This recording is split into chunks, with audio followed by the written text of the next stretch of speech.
Shabbat Shalom para cada uno de ustedes, hermanos en Yeshua el Mesías. Este es tu programa Fusión Cristiana Universal.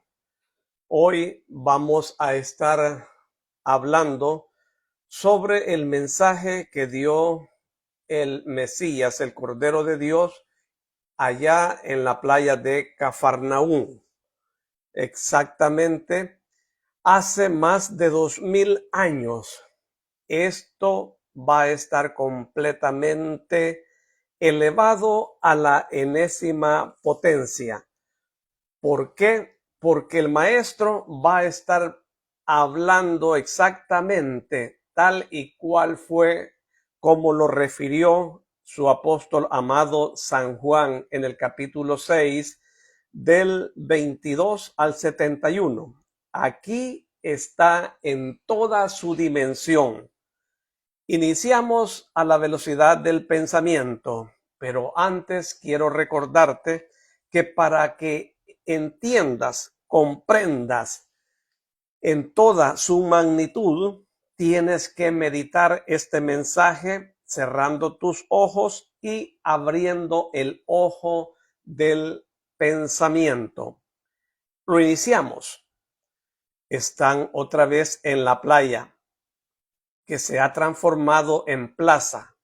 La atraviesan para ir a la casa. En la puerta está Yeshua acariciando a unos niños. Discípulos y curiosos se aglomeran y preguntan: Maestro, ¿cuándo has venido?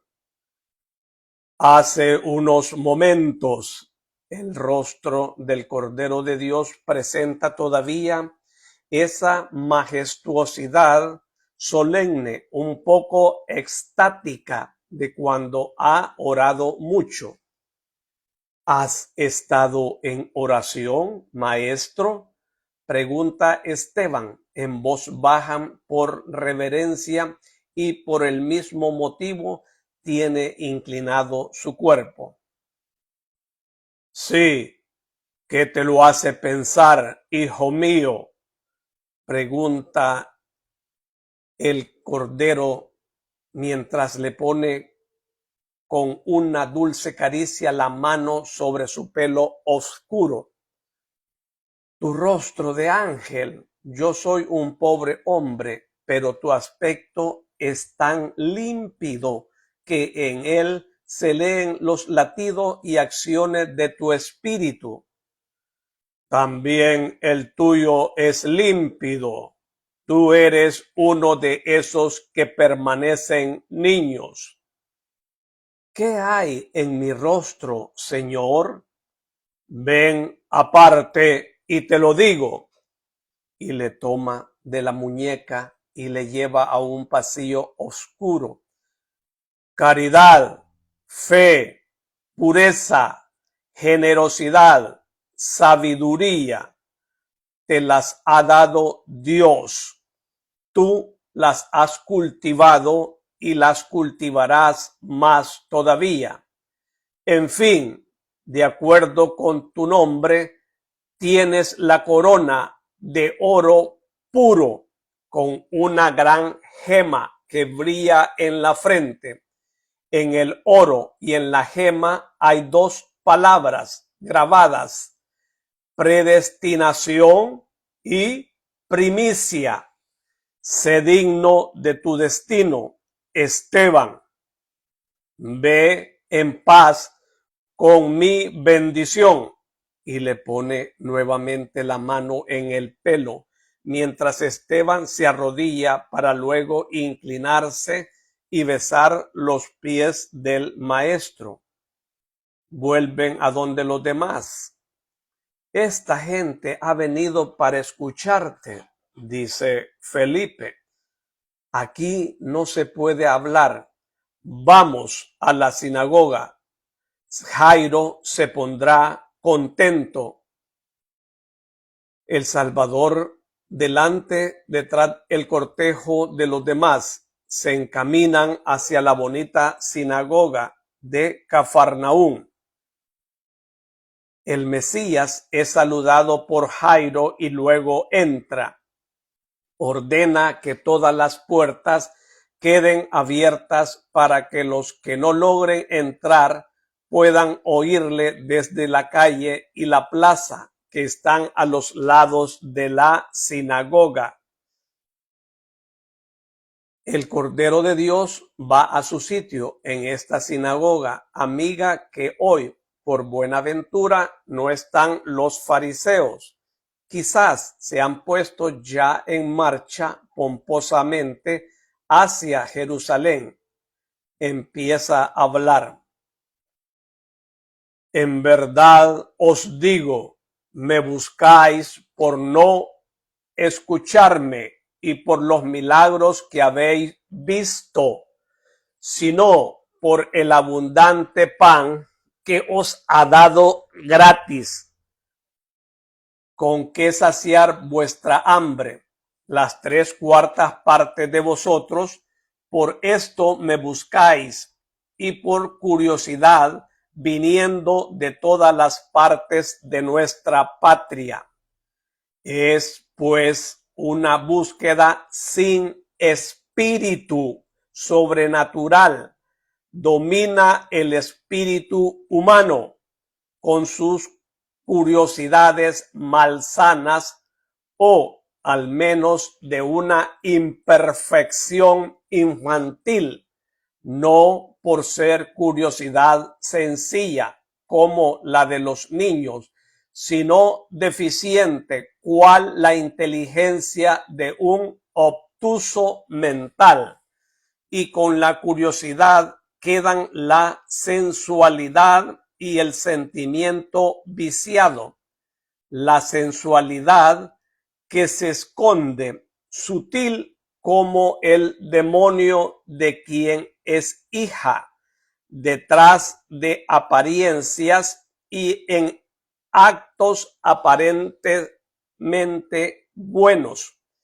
El sentimiento viciado, que es simplemente una desviación morbosa del sentimiento, y que, como todo aquello que es enfermedad, necesita drogas y tiene a ellas, drogas que no son el alimento sencillo, el buen pan, el agua buena, el aceite genuino, la leche pura, suficiente para vivir y vivir bien. El sentimiento viciado quiere cosas extraordinarias para sentirse impresionado y sentir el estremecimiento placentero, el estremecimiento enfermo de los paralizados que necesitan drogas para experimentar sensaciones con que creerse aún íntegros y vigorosos. La sensualidad que quiere satisfacer sin esfuerzo la gula, en este caso con el pan no sudado recibido por bondad de Dios. Estos regalos de Dios no son lo habitual, sino lo extraordinario. No se pueden exigir, no se puede uno volver perezoso y decir, Dios me los dará. Está escrito, comerás el pan mojado con el sudor de tu frente, o sea, el pan ganado con el trabajo, porque si aquel que es misericordia dijo, siento compasión de las turbas que me siguen desde hace 3 días y no tienen ya nada que comer y podrían desfallecer por el camino antes de llegar a Hippo, en la orilla del lago, o a Gamala o a otras ciudades. proveyó a esta necesidad, no por ello decir que deba ser seguido por esto. A mí se me ha de seguir por mucho más que por un poco de pan destinado a estiércol después de la digestión, no por el alimento que llena el vientre, sino por el que nutre al alma, porque no soy solo animales que deben rozar y rumiar u osar en el plato y engordar. Sois almas. Esto es lo que sois. La carne es la vestidura, el ser es el alma. Es el alma la que perdura. La carne, como todo vestido, se aja y acaba, y no merece la pena ocuparse de ella, cual si fuere una perfección a la que hubiera que prestar todos los cuidados. Buscad, pues, lo que es oportuno procurarse, no lo que no lo es. Tratad de procuraros no el alimento perecedero, sino el que permanece para la vida eterna. El Hijo del Hombre os dará siempre este alimento cuando lo queráis, porque el Hijo del Hombre tiene a su disposición todo lo que viene de Dios y puede darlo. Él, que es el dueño magnánimo, dueño de los tesoros del Padre Dios, que ha imprimido en él su sello para que los ojos honestos no sean confundidos. Y si tenéis en vosotros el alimento imperecedero, siendo nutridos con el alimento de Dios, podréis hacer obras de Dios. ¿Qué tenemos que hacer para realizar obras de Dios? Observamos la ley y los profetas, por tanto ya nos nutrimos de Dios. Vuelvo y te lo repito, Señor, Yeshua, ya nos nutrimos de Dios y hacemos obras de Dios. Es verdad, observáis la ley, más exactamente conocéis la ley, pero conocer no es practicar. Nosotros conocemos, por ejemplo, las leyes de Roma, y no obstante, un fiel israelita no las practica sino en aquellas fórmulas impuestas por su condición de súbdito. Por lo demás, nosotros, hablo de los fieles israelitas, no practicamos las costumbres paganas de los romanos, aunque las conozcamos. La ley de todos vosotros conocéis, y los profetas deberían efectivamente nutriros de Dios y daros, por tanto, capacidad de realizar obras de Dios. Pero para hacer esto, deberían haberse hecho unidad en vosotros, como sucede con el aire que respiráis y el alimento que asimiláis, que se transforman en vida y sangre. Sin embargo, no son extraños a pesar de estar en vuestra casa, como lo es un objeto de la casa que conocéis y os es útil, pero que si un día faltara, no os quitaría la existencia, mientras que privaos unos minutos de respirar o durante muchos días de comer, a ver qué sucede. Veréis que no podéis vivir, pues así debería sentirse vuestro yo en la desnutrición y asfixia de una ley y unos profetas conocidos, pero no asimilados y hechos unidad con vosotros. Yo he venido a enseñar y dar esto: la savia, el aire de la ley y los profetas, para procurar de nuevo sangre y respiro a vuestras almas agonizantes por inanición y asfixia. Soy semejante a niños incapacitados por una enfermedad para distinguir aquello que puede nutrirlos.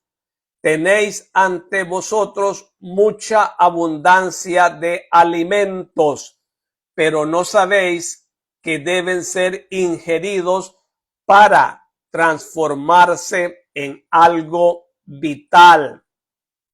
O sea, que debemos hacerlos verdaderamente nuestros, con una fidelidad pura y generosa a la ley del Señor, que habló a Moisés y a los profetas por todos vosotros.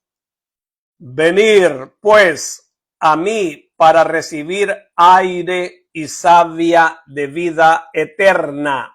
Es un deber, pero este deber presupone en vosotros una fe, porque si uno no tiene fe, no puede creer en mis palabras, y si no cree, no viene a decirme: dame el verdadero pan. Y si no tiene el verdadero pan, no puede hacer obras de Dios, no teniendo la capacidad de realizarlas. Por tanto, para nutrirnos de Dios y realizar obras de Dios, es necesario que realicéis las obras base, que es esta: creer en aquel que Dios ha enviado. Bien, pero ¿qué milagro haces para que podamos creer en ti como en el enviado de Dios y para que podamos ver en ti el sello de Dios? ¿Qué haces tú que ya, aunque de forma menor, no hayan hecho los profetas? Moisés incluso te superó, porque durante 40 años, y no solo alguna que otra vez, nutrió con maravilloso alimento a nuestros padres. Así está escrito que nuestros padres durante 40 años comieron el maná en el desierto, y está escrito que por eso Moisés, el que podía dárselo, le dio de comer pan bajado del cielo. Estáis en un error. No Moisés, sino el Señor pudo hacer eso. En el Éxodo se lee, capítulo 16, mira, haré llover pan del cielo, que el pueblo salga y recoja la cantidad suficiente cada día. Así probaré si el pueblo camina según mi ley, y que el sexto día recoja el doble, por respeto al séptimo día, que es el sábado. Y los hebreos vieron que el desierto se cubría cada mañana de aquella cosa menuda como algo machacado en el mortero, semejante a la escarcha de la tierra, semejante a la semilla de cilantro, con agradable sabor a flor de harina mezclada con miel. Así pues, no fue Moisés, sino Dios quien proporcionó el maná.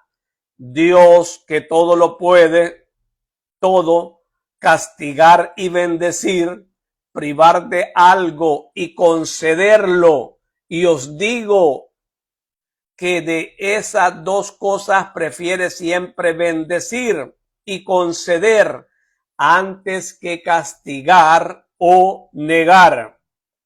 Dios, como dice la sabiduría, por amor a Moisés, de quien el eclesiástico en el capítulo 45 del 1 al 6 y en sabiduría capítulo 16, 19 al 28, dice que era amado de Dios y de los hombres, de bendita memoria, hecho por Dios semejante en gloria a los santos, grande y terrible para los enemigos, capaz de suscitar prodigios y poner fin a ellos, glorioso delante de los reyes, ministro suyo ante su pueblo, conocedor de la gloria de Dios y de la voz del Altísimo, custodio de los preceptos y de la ley de vida y ciencia. Dios decía por amor a Moisés, alimentó a su pueblo con el pan de los ángeles, le dio un pan que bajaba del cielo, ya bien hechito, sin necesidad de trabajo y que contenía todas las delicias, todas las suavidades de sabor. Y tened bien presente lo que dice la sabiduría y cómo venía del cielo de Dios y revelaba su dulzura hacia sus hijos. Para cada uno tenía el sabor que cada uno quería y en cada uno producía los efectos deseados. Era útil tanto al niño con su estómago todavía imperfecto como al adulto con su apetito y digestión, vigorosos tanto a la niña delicada como al anciano caduco, y también para testificar que no era obra de hombre, subvirtió las leyes de los elementos de forma que resistió al fuego ese misterioso pan que cuando salía el sol se derretía como escarcha, o más exactamente el fuego. Sigue diciendo la sabiduría, olvidó su propia naturaleza por respeto a la obra de Dios, su creador, y a las necesidades de los justos de Dios, de forma que mientras que lo que normalmente hace es inflamarse para consumir, aquí se hizo suave para hacer el bien a los que confiaban en el Señor. Por eso entonces, transformándose todo, sirvió a la gracia del Señor, que a todo sustentaba según la voluntad de quien oraba al eterno Padre, para que sus hijos amados aprendieran que no es la reproducción de los frutos lo que alimenta a los hombres, sino que es la palabra del Señor la que conserva a quien cree en Dios. Efectivamente, el fuego no consumió como habría podido el suave maná, a pesar de que la llama era alta y viva, mientras que bastaba para derretirlo el suave sol de la mañana, para que los hombres recordaran y aprendieran que deben buscar los dones de Dios desde el principio de la jornada y de la vida, y que para recibirlos es necesario adelantarse a la luz y erguirse para alabar al Eterno desde el rayar del día. Esto les enseñó el maná a los hebreos. Yo os lo recuerdo porque es un deber que permanece y permanecerá hasta el final de los siglos. Buscad al Señor y en sus dones celestes, sin ser perezosos hasta las postreras horas del día o de la vida. Levantaos para alabarle antes incluso de que lo haga el naciente sol. Alimentaos con su palabra que conserva, preserva y conduce a la vida verdadera. No fue Moisés el que os dio el pan del cielo. En verdad fue el Padre Dios el que lo dio, y ahora, verdad de las verdades, es mi Padre el que os da el verdadero pan, el pan nuevo, el pan eterno que baja del cielo, el pan de misericordia, de vida, el pan que da al mundo la vida, que calma toda hambre y elimina toda flaqueza, el pan que da a quien lo toma la vida eterna y la eterna alegría. Hermanos, esta es la gloriosa, santa, sagrada palabra del Señor. Y su pueblo dice: te alabamos, Señor. Hermanos, acá el maestro está haciendo una cátedra de lo que significaba el pan del cielo con su pan, que era el mismo también bajado del cielo. Nada más que uno servía para alimentar el cuerpo, el de los hebreos allá en el desierto durante 40 años, más el pan de el Mesías. Cuando él dijo: este es mi cuerpo, que lo dijo como su testamento en vida el Jueves Santo antes de que lo capturaran. Allí él dijo: tomad y comed todos de él. Este es mi cuerpo que será entregado por ustedes. Entonces allí, con absoluta, verdadera potencia divina en sus palabras, él nos dice que nos nutramos para poder entrar a la vida eterna. El que no lo haga, ese no podrá entrar, porque es el viático, es nuestro pasaporte para ir a la patria celestial.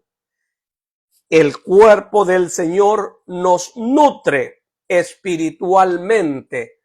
Por lo tanto, hermanos, es allí donde Él tiene la absoluta capacidad para hacer la transustanciación de el pan hecho de harina, y que al comerlo juntamente con el cáliz cuando dijo, esta es mi sangre, este es mi cuerpo, a ese amalgamiento, esa fusión de su sangre y de su cuerpo, nos hace más que invencibles en esta y en la otra vida. ¿Por qué? Porque Él se nos está dando, ofreciendo como Dios, como un ser omnipotente, omnipresente. Se va, pero cuando se toma la Santa Cena, cuando se toma la Eucaristía, la hostia, allí por fe nosotros recordamos las palabras testamentarias de la última cena.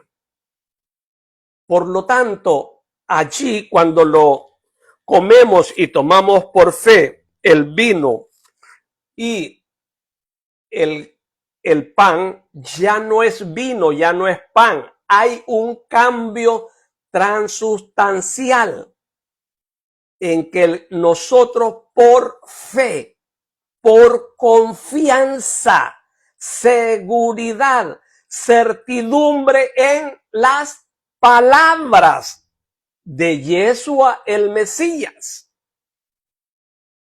entonces sabemos que eso nos nutre, nos impulsa y que si lo comemos y lo tomamos con absoluta y completa confianza, seguridad, como es la fe, hasta cualquier enfermedad va a ser diluida, va a desaparecer. Que quede bien claro, cuando tú lo haces con confianza, que tengas fe, porque eso es lo que quiere el Señor. Yo soy, dice el Maestro, el Mesías, el Cordero de Dios, el pan bajado del cielo.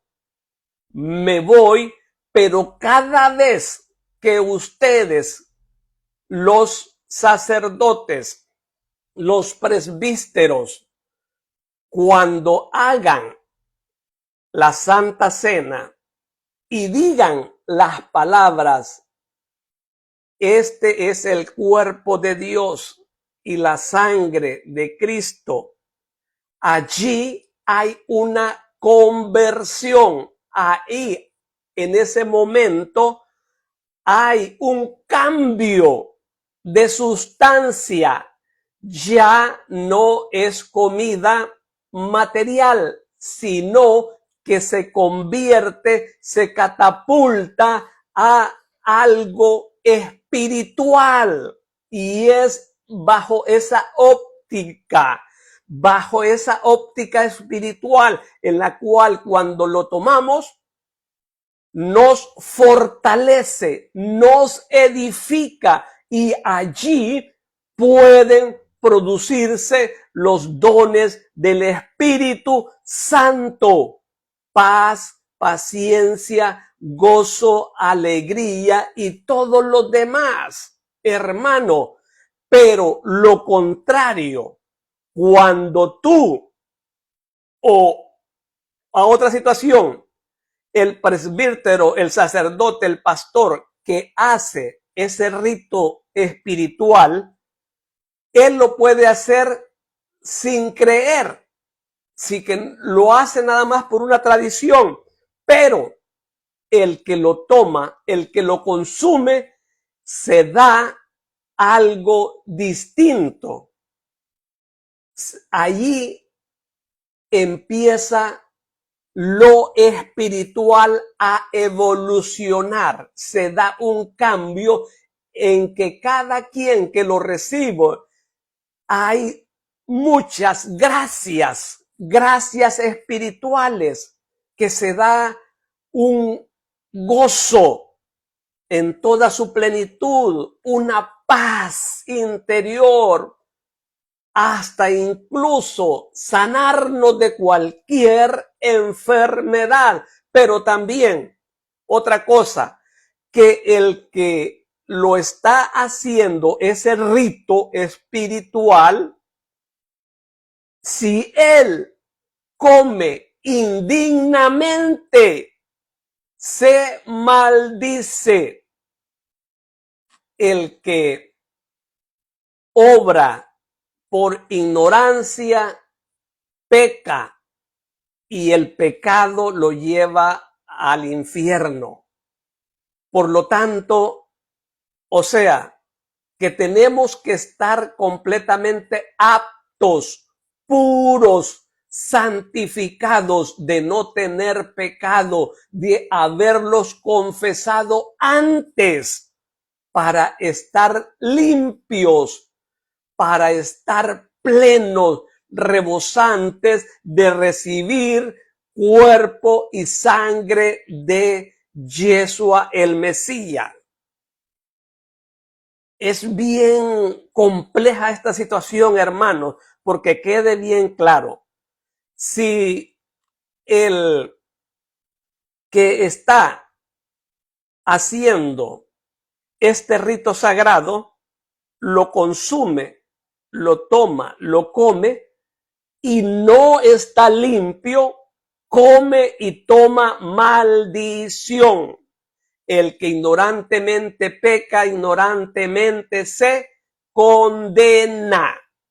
No se puede jugar con la Santa Cena, con la Eucaristía, porque allí radica, allí está Dios.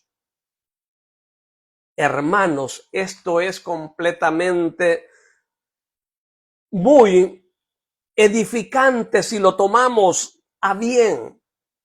Mañana vamos a seguir con la otra mitad, ya que en verdad esto está muy completamente nutritivo espiritualmente. Los amo en el nombre de Yeshua, el Mesías, de Hachén, el Padre de todas las luces, Rúa, el Paráclito Consolador. Alabado sea el Mesías, por siempre sea alabado, y a su nombre gloria, y a su gloria más gloria. Nos vemos el próximo Shabbat, si Dios lo permite.